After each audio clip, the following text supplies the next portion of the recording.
The Arctic is changing fast and NATO is paying attention. This video explains why NATO is racing to build bases there. Quick preview: competition, resources, and a tense neighbor Russia. First, climate change is opening new routes across the Arctic. Shorter sea routes cut shipping time between Europe and Asia. That means more commercial traffic and strategic interest in the region. Second, huge untapped energy and mineral resources lie under the ice. Countries want access, and bases secure that access. Third, the Arctic holds strategic military value for surveillance and deterrence.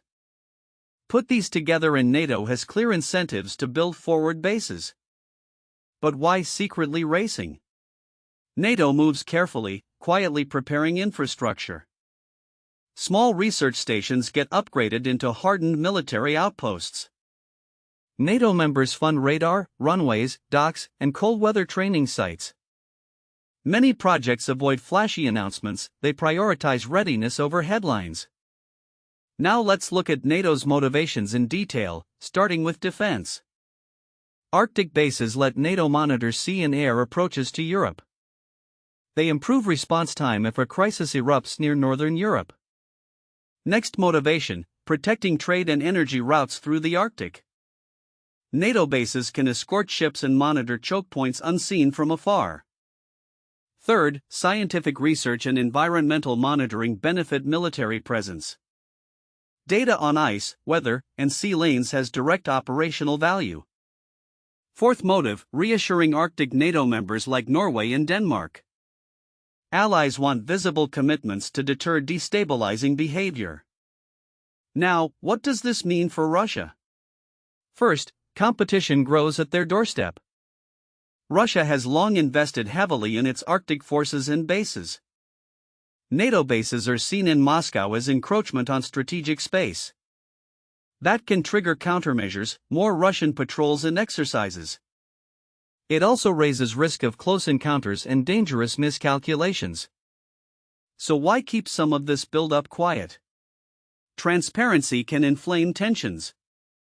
Quiet upgrades avoid televised grandstanding that provokes rapid responses.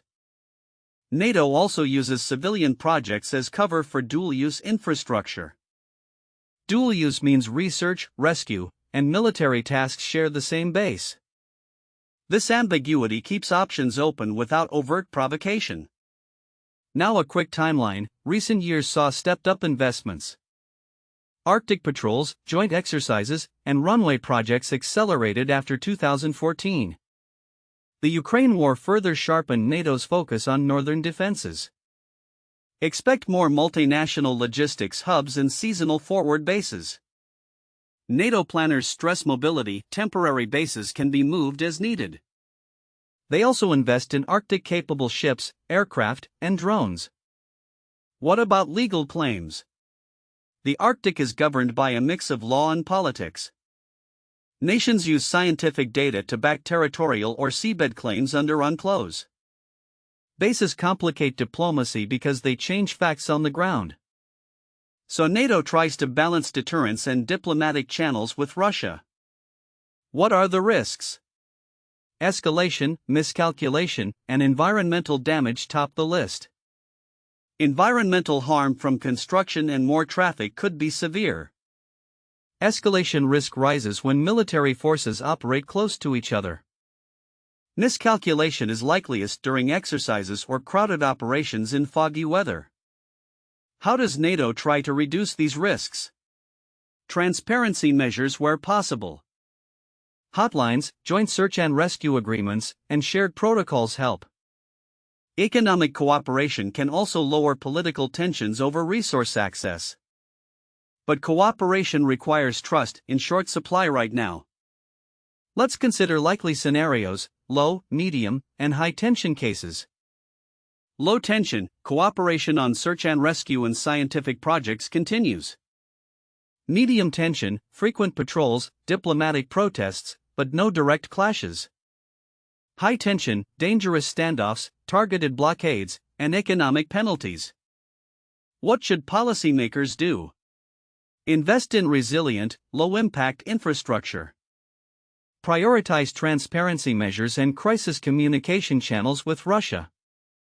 Balance defense needs with environmental protections and scientific cooperation.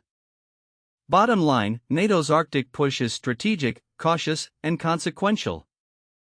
If you want updates, subscribe for deep dives on geopolitics and the Arctic.